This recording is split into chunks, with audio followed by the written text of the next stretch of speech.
Anda menyaksikan Breaking News Kompas TV, Saudara. Kompas TV mendapatkan video amatir dari tim SAR yang memperlihatkan detik-detik penyelamatan salah satu korban yang tertimbun runtuhan bangunan Pondok Pesantren Al-Khozini di Sidoarjo, Jawa Timur.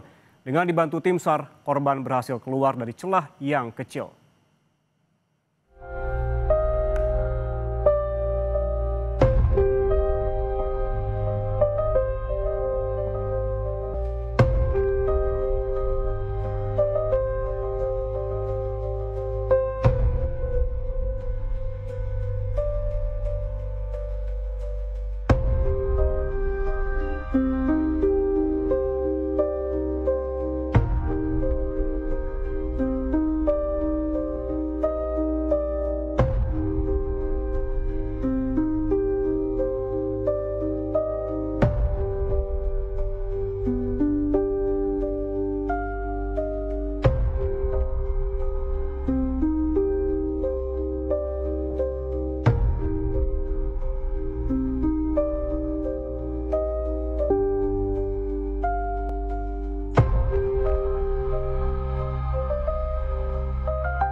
Sementara itu, Saudara, Kepala BNPB Letjen Suharyanto ini meninjau langsung TKP ambruknya musola Pondok Pesantren Al-Khozini di Sidoarjo.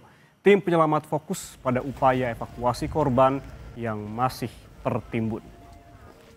Sekitar pukul 9 pagi, Kepala BNPB Letjen Suharyanto meninjau langsung TKP Pondok Pesantren Al-Khozini yang ambruk. Tim SAR dan BNPB fokus pada upaya evakuasi pada hari ini. Akses utama menuju TKP pun dijaga dengan ketat.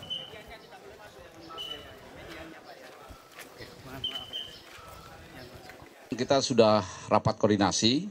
Kami berdua, Kepala BNPB dan Kabasarnas hadir tadi pagi langsung atas perintah Bapak Presiden Prabowo Subianto, mengingat terjadinya kecelakaan, bahkan mungkin bisa disebut bencana ya, yang menimpa pondok pesantren ini akibat struktur bangunan yang roboh ya. Ada 3 yang dilaporkan per hari ini yang meninggal dunia sudah teridentifikasi, tetapi masih ada beberapa, bahkan mungkin data sementara ada puluhan masyarakat yang masih terjebak di reruntuhan. Dalam rapat koordinasi tadi, ya, kami sudah sepakat, ya, ada beberapa klaster yang akan dilakukan. Yang pertama, dari mulai kemarin dan hari ini, kita prioritas fokus kepada pencarian dan pertolongan. Ya, dipimpin oleh Kabasarnas langsung, sampai di mana tekniknya seperti apa. Setelah ini rekan-rekan media sekalian akan mendapat penjelasan dari koordinator yang ngerti di lapangannya seperti apa. Kemudian BNPB ya, kami ini mendukung sepenuhnya operasi dari mulai pencarian pertolongan sampai dengan tahap rehabilitasi rekonstruksi ya. Kita juga akan menjelaskan secara rinci dan detail kepada masyarakat atau keluarga korban yang terdampak. Apakah langkah selanjutnya akan mengevakuasi korban-korban yang sudah dinyatakan meninggal dunia, itu nanti setelah kita semua yakin bahwa yang masih hidup bisa diselamatkan atau tidak bisa diselamatkan. Ya, nanti akan dijelaskan oleh Pak Frijer. Intinya, rekan-rekan media sampaikan kepada seluruh masyarakat Indonesia, khususnya masyarakat terdampak, pemerintah pusat, pemerintah provinsi, pemerintah kabupaten kota, Sidoarjo, ya, TNI Polri, dan semua kementerian lembaga termasuk masyarakat, ini tidak tinggal diam. Kita akan berusaha semaksimal mungkin agar kejadian bencana atau kecelakaan ini bisa segera berlalu dan dampaknya bagi masyarakat yang terdampak secara langsung ini bisa kita bantu secara maksimal ya. Tentu saja dalam kesempatan ini juga saya menyampaikan ungkapan bela sungkawa yang mendalam dari Bapak Presiden Prabowo Subianto saat kami tadi mau berangkat. Beliau merasa prihatin ya terkait kejadian ini. Beliau menitipkan doa kepada keluarganya menjadi korban agar tabah, agar sabar, dan mudah-mudahan masalah ini, bencana ini cepat berlalu. Dan selanjutnya kita akan pantau bagaimana situasi terkini dari lokasi Pondok Pesantren Al-Hozini di Sidoarjo, Jawa Timur bersama jurnalis Kompas TV Kika Madona dan juru kamera Dika Pratama. Kika, selamat siang. Info terakhir yang Anda dapatkan bagaimana terkait dengan upaya evakuasi siang ini dan data hingga siang ini ada berapa jumlah korban ambruknya Pondok Pesantren yang masih dievakuasi? Ya, evakuasi hingga saat ini juga masih terus berlangsung. Ada beberapa kesulitan yang juga kemudian dialami oleh petugas dari tim SAR untuk kemudian melakukan evakuasi terhadap korban yang hingga saat ini diduga masih terjebak di dalam reruntuhan dari bangunan Pondok Pesantren Al-Hozini di Buduran, Sidoarjo, Jawa Timur. Lebih lengkap, Yan Rahman dan juga saudara, saya akan ajak Anda untuk berbincang langsung dengan Kepala Basarnas, Bapak Marsikal Madya Muhammad Syafi'i. Assalamualaikum Pak, selamat siang. Ya, hari ini proses pencarian masih terus berlangsung. Untuk korban, apakah untuk hari ini ada korban baru yang juga kemudian dievakuasi? Iya, terima kasih bahwa operasi yang dilaksanakan oleh Badan SAR Nasional dibantu oleh seluruh potensi SAR tetap akan dilaksanakan sampai seluruh korban bisa kita evakuasi. Hari ini memang sudah masuk di hari ketiga. Korban yang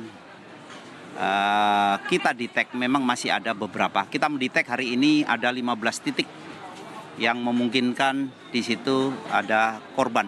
Dan dari 15 titik ini kita juga mendetek masih ada tanda-tanda kehidupan dari beberapa titik. Sehingga upaya penyelamatan ini menjadi sesuatu yang menjadi prioritas. Mohon doanya dari semuanya. Tadi disebutkan bahwa ada yang menyebut tanda-tanda kehidupan, ada tanda-tanda kehidupan di situ. Ada berapa orang sekiranya yang saat ini dalam kondisi yang selamat, dan untuk upaya evakuasi seperti apa Pak? Apakah memungkinkan untuk kemudian dilakukan dari lokasi yang juga kemudian sebelumnya juga sempat disampaikan kalau kondisinya juga cukup berpotensi untuk nantinya bahaya begitu Pak? Seperti itu Pak, gimana Pak?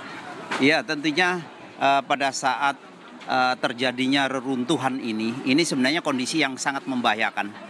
Baik itu untuk kita sebagai rescuer maupun kondisi korban yang akan kita selamatkan. Pada saat kita mendetek adanya kehidupan di situ, tentunya kita harus sangat berhati-hati. Karena itu dari personil yang kita libatkan untuk pelaksanaan penyelamatan ini, kita gunakan personil-personil yang memang memiliki kemampuan khusus. Karena kita tahu bahwa struktur reruntuhan ini masih memungkinkan apabila ada gerakan lagi itu bisa menimbulkan dampak yang tidak kita harapkan terhadap korban-korban yang masih memungkinkan untuk kita selamatkan. Jadi kita memiliki namanya Basarnas Special Group di mana mereka memiliki sertifikat yang memiliki kemampuan khusus, dan itu dari kemampuan itu juga sebenarnya merupakan standar internasional. Pak, artinya kalau di dalam lokasi tersebut berapa orang yang sekiranya saat ini masih dicari Pak? Tentunya saat ini kita fokuskan ada 6 titik yang kita dengan fasilitas yang kita miliki, mereka dalam kondisi responsif atau dalam kondisi hidup. Dan ada beberapa titik juga dari 6 ini kita sudah bisa menjangkau, kita sudah bisa berkomunikasi, tinggal akses untuk menuju korban ini.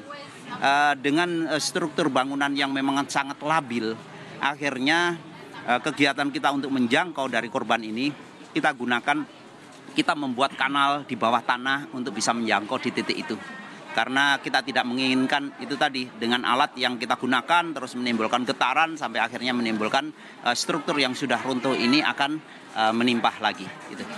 Pak, kalau dilihat dari kondisi situasi yang ada di sana, seberapa sampai harus ada para tim rescue ini juga masih harus terus melakukan pergantian shift seperti itu. Sebetulnya kalau dilihat dari lokasi, situasinya seperti apa sih Pak untuk pergantian tim setiap 2 jam sekali itu Pak?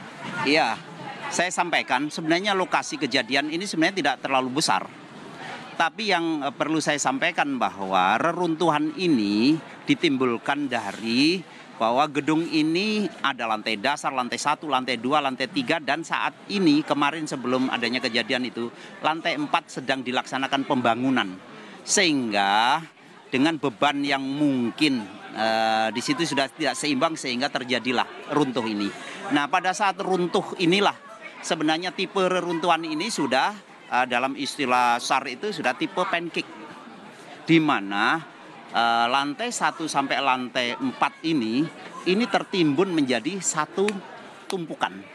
Nah, dari situlah memungkinkan di mana korban ini pada saat itu waktunya bersamaan dengan sholat asar, mereka berkegiatan sholat pada saat runtuh, sangat memungkinkan masih ada celah-celah mereka tertimbun tapi masih ada space. Dan itu sebenarnya. Kemudian kita akan melaksanakan operasi penyelamatan ini tidak mengenal waktu istirahat. Karena itu kita buat 4 shift. Jadi dari jumlah personel yang sudah memiliki kemampuan ini, kita buat shift pertama ada di lokasi di dalam pada saat kita penggalian itu kanal. Shift kedua sudah standby dalam arti membantu sehingga mereka tahu apa yang dilakukan di dalam. Pada saat mereka masuk, mereka sudah tahu melanjutkan kegiatan itu. Shift ketiga mereka briefing evaluasi. Shift keempat sebenarnya istirahat. Jadi di situ. Jadi kita sampaikan pada saat ada tanda-tanda kehidupan, Badan SAR Nasional melaksanakan operasi tidak mengenal istirahat. Pak, tadi kan disebutkan bahwa ada 6 tanda-tanda kehidupan yang ada di lokasi kejadian. Target untuk penyelamatan dari 6 yang saat ini terdeteksi bahwa sedang ada tanda-tanda kehidupan bagaimana Pak? Berapa lama Pak?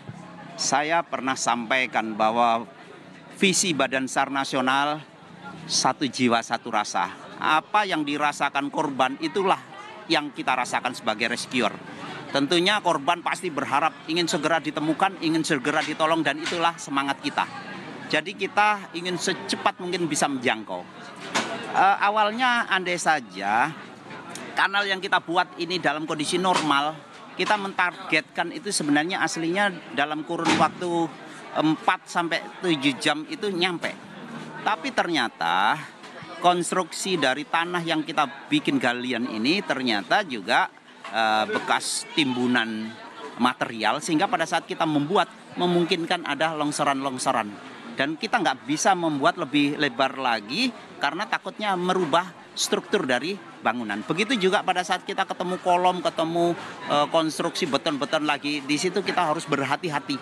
Sehingga untuk menjangkau ke sana kadang-kadang ditentukan oleh tantangan atau hambatan yang ada di perjalanan itu. Jadi secepat mungkin kita akan berusaha untuk menyelamatkan, mungkin gitu. Kemarin kan kemarin malam ini sempat terjadi gempa, aktivitas kegempaan yang memang pusatnya masih di Jawa Timur seperti itu. Ini apakah juga kemudian mengubah TKP yang ada di situ dan juga membuat akhirnya tingkat kesulitan bertambah, Pak? Iya, kita kemarin juga dikejutkan juga dengan adanya gempa dengan skala lebih dari 6 skala Richter. Dan tentunya ini ternyata berdampak. Walaupun kita tidak terlalu merasakan karena posisi gempa tidak di seputaran sini, ternyata merubah struktur. Yang tadinya borders itu ada di ketinggian misalkan 50 cm, itu bisa turun di 10 cm. Dan ini sangat yang kita takutkan berpengaruh kepada himpitan terhadap korban. Jadi kita mengukurkan, kita sudah memasang detektor untuk perubahan struktur dari bangunan itu. Pak, kalau terkait dengan peralatan-peralatan yang juga kemudian nantinya digunakan untuk melakukan proses evakuasi, apakah juga masih akan dilakukan manual seperti itu ataukah mungkin juga akan menggunakan teknologi-teknologi lain Pak untuk menjangkau korban yang saat ini masih terdeteksi bereaksi seperti itu di dalam lokasi atau tempat kejadian perkara? Iya, saya sampaikan bahwa Badan SAR Nasional dengan seluruh potensi SAR yang ada sebenarnya cukup dengan perlengkapan yang ada, mulai dari perlengkapan manual sampai kita menggunakan yang berteknologi AI. Saya sampaikan tentunya operasi ini disesuaikan dengan tantangan yang dihadapi. Saat ini pada saat misalkan alat berat sudah standby semuanya.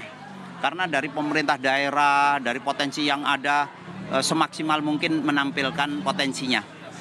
Tapi pada saat kita masih mengejar untuk mampu menyelamatkan dalam kondisi hidup, tidak mungkin alat berat itu kita gunakan. Karena pada saat alat berat ini kita operasikan, tentunya pasti akan menimbulkan getaran, menimbulkan tekanan yang memungkinkan bisa merubah struktur. Contoh, pada saat kemarin kita begitu ada kabar, kemudian tim datang ke sini, yang dilakukan pertama kali adalah assessment. Pada saat assessment cepat inilah, sehingga kita bisa menentukan bahwa operasi ini harus dilaksanakan secara khusus, sehingga Badan SAR Nasional mengirimkan personil-personil dari Basarnas Special Group. Kemudian kita juga menghadirkan potensi yang dari Semarang, potensi yang dari Jogja untuk membantu pelaksanaan operasi. Karena apa? Bahwa reruntuhan yang menimbulkan beberapa orang atau banyak orang yang tertimbun ini disebabkan oleh hal-hal yang khusus. Yang saya bilang tadi, 4 lantai roboh dan tertimbun menjadi 1 titik. Sehingga harus ada peralatan-peralatan khusus, artinya peralatan ekstritasi yang kita gunakan. Jadi mulai dari yang ringan sampai nanti yang berat. Kita melaksanakan hati-hati sekali kalau perlu manual, itu karena kehati-hatian kita untuk mampu menyelamatkan. Saat ini alhamdulillah kita sudah bisa menyentuh kepada korban dari akses kanal yang kita buat. Namun pada saat begitu menyentuh di tempat korban tidak langsung bisa kita angkat. Yang bersangkutan ternyata misalkan dari separuh badannya itu masih terjepit. Dan akhirnya kita juga harus menggunakan peralatan untuk bisa melepaskan dari tekanan yang ada di tubuh itu. Contohnya seperti itu. Tapi nanti pada saat operasi penyelamatan ini sudah bisa kita laksanakan, kemudian dari hasil assessment dinyatakan kemungkinan untuk kita bisa menyelamatkan hidup itu sudah tidak ada. Dari situlah kita akan gunakan secepat mungkin untuk bisa mengevakuasi korban-korban yang bisa kita temukan. Dan saya yakin bisa kita temukan karena lokasinya tidak terlalu luas. Iya, mungkin. Pak, kemarin kan sempat juga diputarkan di Kompas TV ada video proses penyelamatan yang dilakukan oleh tim SAR yang kemudian menjangkau 2 orang korban namanya Yusuf dan juga Haikal. Ini apakah 2 korban ini sudah berhasil dievakuasi atau bagaimana, Pak? Iya, tentunya sebenarnya dalam proses operasi SAR kita sebenarnya dianjurkan untuk tidak menyebut nama.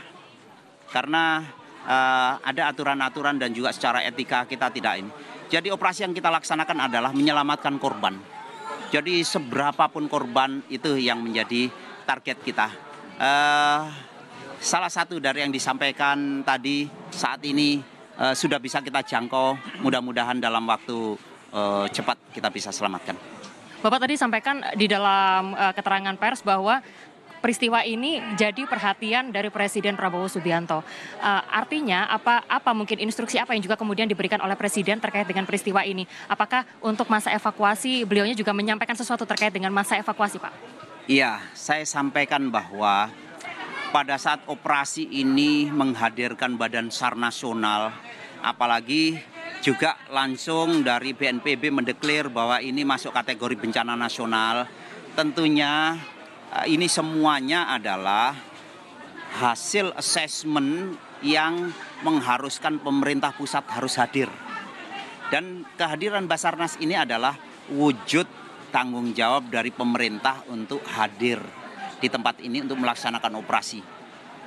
Kebetulan arahan-arahan yang disampaikan beliau tentunya kaitannya dengan kita-kita yang ada di Basarnas adalah sesegera mungkin dengan kemampuan potensi sumber daya yang ada, sarana prasarana yang ada untuk dimaksimalkan untuk bisa menyelamatkan khususnya korban-korban yang bisa diselamatkan. Ada pesan, Pak, ada pesan untuk memberikan semangat bagi tim yang bertugas dari Presiden, Pak?